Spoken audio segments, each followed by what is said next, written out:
নমস্কার। আজকে মকর রাশিকে নিয়ে বলবো। মকর রাশির ক্ষেত্রে দেবগুরু বৃহস্পতির নক্ষত্র পরিবর্তন। এতদিন পুষ্যা নক্ষত্রে ছিল, এবার অশ্লেষা নক্ষত্রে আসছে।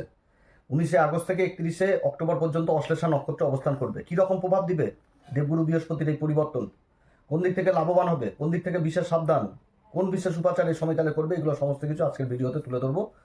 তো যাই হোক, অনুষ্ঠানটি শুরু করার আগে সবার প্রথম বলি যে এটা গ্রহের গোচর এবং চন্দ্র রাশি অনুসারেই বলা হচ্ছে, কারো কোনো রকম ব্যক্তিগত কুষ্টি ধরে আলোচনা নয়। যদি অনুষ্ঠান ভালো লাগে তো লাইক, শেয়ার, কমেন্ট, তার সাথে সাবস্ক্রাইব করবেন।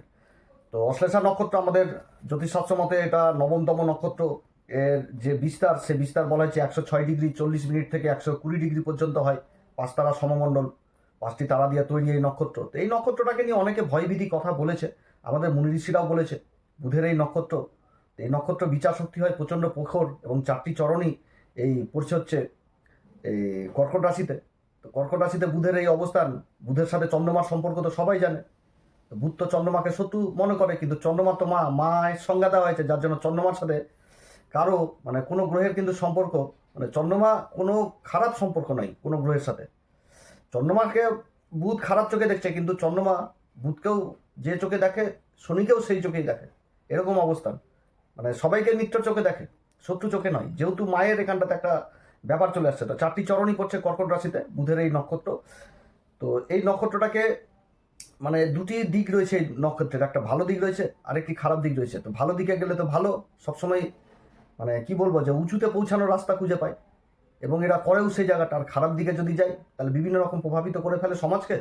সমাজকে কিন্তু বিভিন্ন দিক থেকে প্রভাবিত করে ফেলে।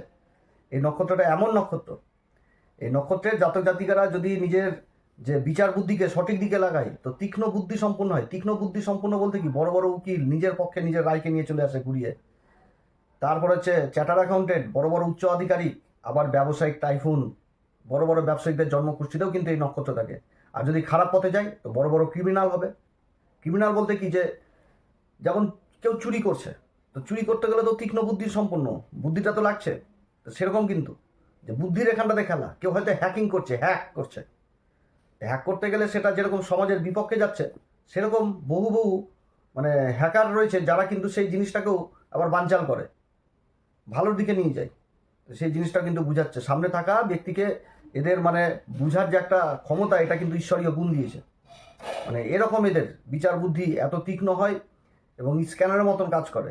এটা প্রকৃতির দান, ঈশ্বরের দেওয়া শক্তি, সহজেই পড়ে নিতে পারে। কিন্তু তো কুণ্ডলিখিত সাপ, এদেরকে বুঝাও আবার খুব মুশকিল হয়। একটা কুণ্ডলিখিত সাপকে কিন্তু বোঝা মুশকিল হয় যে কত বড় দৈর্ঘ্য হবে, এবং এদের ব্যক্তিত্ব কিন্তু সেরকম হয়। নিজের অধিকারকে রক্ষা করতে কিন্তু এরা ভালো মতন করে জানে। এটা বুধের নক্ষত্র। বুধ তো কি, বালক গ্রহ। বুধকে তো বালকের সংজ্ঞা দেওয়া হয়েছে, যুবরাজের সংজ্ঞা দেওয়া হয়েছে। একটা শিশু যদি তার খেলনা নিয়ে খেলনা করে, আর সেই খেলনাটা যদি হাত থেকে আবার কেড়েও না যায়, সে কিন্তু ক্রোধিত হয়, উত্তেজিত হয়, কান্নাকাটি করে, যতক্ষণ পর্যন্ত সেই খেলনাটা নিজের কাছে পাবে না। অর্থাৎ নিজের অধিকারটাকে বুঝতেও কিন্তু শিখায় এই নক্ষত্র। কারণ চন্দ্রমার ঘরেই কিন্তু এই নক্ষত্রটা পড়েছে। আর চন্দ্রমাকে কিন্তু এই জিনিসটাই বুঝাচ্ছে, এই নক্ষত্রের যে অবস্থান, এই নক্ষত্রের যে চন্দ্রমা কি মায়ের সংজ্ঞা সবাইকে তো দিয়ে দেয়, নিজের প্রয়োজনীয় জিনিসটাও দিয়ে দেয়। তো চন্দ্রমাকে কিন্তু সেই জিনিসটাও এই নক্ষত্র বুঝায় এই ঘরে থেকে, যে নিজের অধিকারটাকে রক্ষা করো। তোমার কাজের জিনিস অন্য কাউকে দিও না। নিজের কাজের সময় তখন সেই কাজের জিনিস খুঁজে বেড়াবা, সেই জিনিসটা তখন কিন্তু কাজের সময় অন্যের কাছে আবার দৌড়ানো লাগবে। পুষ্যা নক্ষত্র কি ছিল, যে অন্যের কাজ করে দেয়।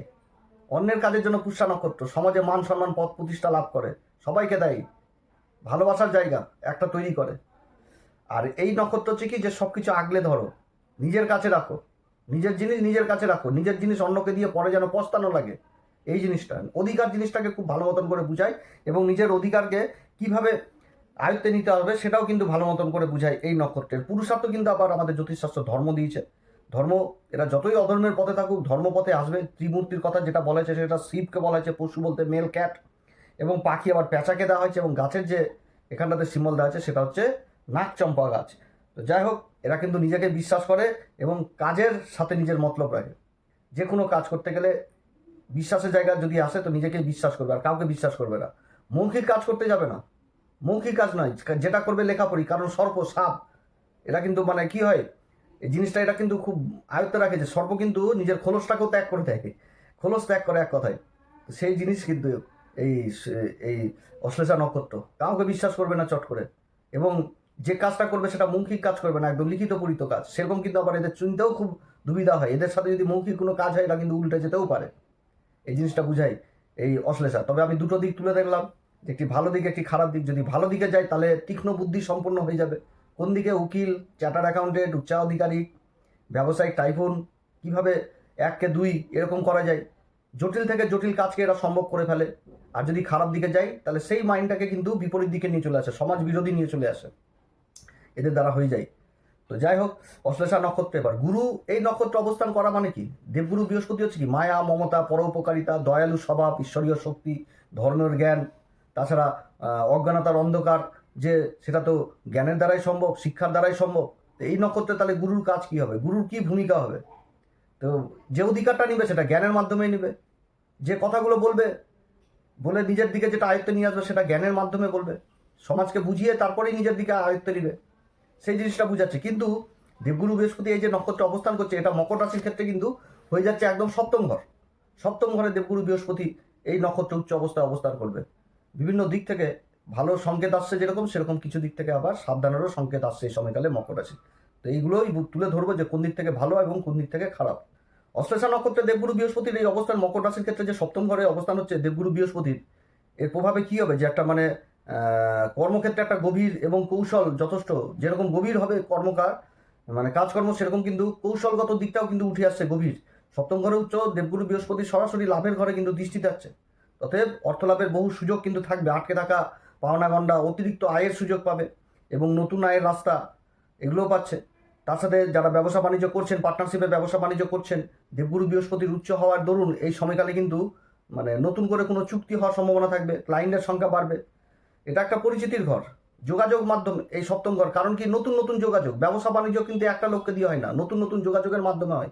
সেই জিনিসগুলো কিন্তু এই সময়কালে যথেষ্ট বৃদ্ধি পাবে। আর সপ্তম ঘরে অশ্লেষা নক্ষত্রের কিন্তু যে প্রভাব থাকে, এ দাম্পত্য জীবন অতটা কিন্তু ভালো হয় না, কিন্তু গুরু এখানটাতে উচ্চ হয়ে গেছে। অর্থাৎ যে নেতিবাচক প্রভাবগুলো থাকছে সেটাও কিন্তু যথেষ্ট ভালো প্রভাব দিবে, মানে ভালোর দিকে যাবে। অশ্লেষা নক্ষত্রের বিবাহিত জীবন অতটা কিন্তু ভালো হয় না, কিছু না কিছু ডিস্টার্ব থাকে, এদেরকে কেউ বুঝতে পারে না, চট করে বুঝতে পারে না। আর যদি বুঝে তো অনেক দিন পর্যন্ত বিবাহিত জীবন চলে। আর যদি না বুঝতে পারে তাহলে সেখান থেকে কিন্তু সরে আসে, অর্থাৎ জীবন সঙ্গী চেঞ্জ করে ফেলে। কিন্তু দেবগুরু বৃহস্পতির অবস্থানে কি হবে, যাদের জীবনে এরকম কিছু ঘটছিল সেই জায়গাটা কিন্তু যথেষ্ট ভালো হবে এবং ভাগ্য নিজের চেষ্টাই খুলবে। তৃতীয় ঘরে দেবগুরু বৃহস্পতি দৃষ্টি থাকছে এবং সেখানটাতে কিন্তু অবস্থান শনি বক্রী অবস্থায় অবস্থান করছে, দেবগুরু বৃহস্পতি দৃষ্টি পাচ্ছে আর দেবগুরু বৃহস্পতি অশ্লের সাথে অবস্থান করছে। এখানটাতে কি হবে যে মানে যোগাযোগ, তারপরে যোগাযোগ ব্যবস্থাটা বিশেষভাবে একটা ভালো জায়গায় যাবে। মিডিয়া বা অনলাইন কাজের সাথে যুক্ত রয়েছেন যারা, তাদের কাজগুলো যথেষ্ট ভালো হবে, লেখালেখি এগুলো ভালো হবে, এই জিনিসগুলো কিন্তু হওয়ার সম্ভাবনা থাকবে। অর্থাৎ ভাগ্য কিন্তু নিজের চেষ্টাতে খুলবে সময়কালে। আর দেবগুরু বৃহস্পতির বক্রী শনির উপর এই যে দৃষ্টি প্রভাব, তৃতীয় ঘরে শনির যে অবস্থান, কিছু বিষয়ে একটু বিলম্বও হবে, তার জন্য কিন্তু আমার মানসিক চাপ থাকবে। কিন্তু বৃহস্পতির যে প্রভাব, এই প্রভাবে মানে পুরনো যে সমস্যা, সেই সমস্যাও কিন্তু মানে ভালো একটা সুযোগের রাস্তা তৈরি করবে। অর্থাৎ থেমে থাকা গাছগুলোও কিন্তু এই সময়কালে উদ্ধার হবে। তবে কি একটু ধৈর্যও ধরতে হবে, অধৈর্য হলে চলবে না।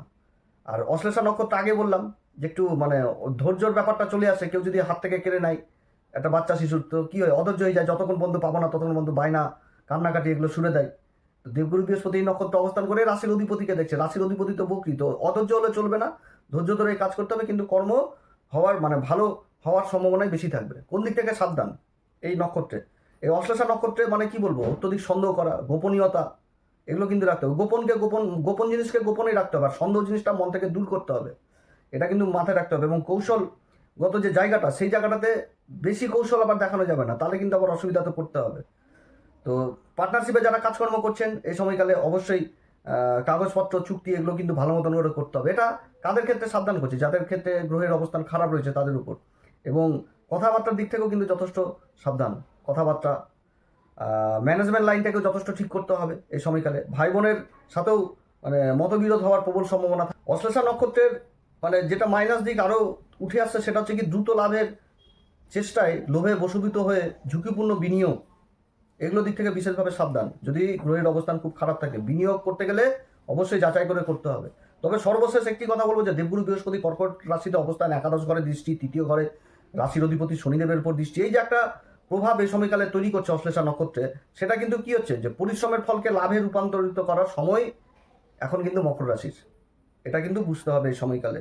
তবে যেগুলো বললাম, সন্দেহ, ভুল বুঝাবুঝি, চুক্তি, যে কোনো কাগজপত্রে সাইন, এগুলো কিন্তু দেখে শুনে করতে হবে এই মকর রাশি যাদের মানে এই সমস্ত কাজের সাথে যারা যুক্ত রয়েছে, এই সময়কালে কোন উপাচার করবে?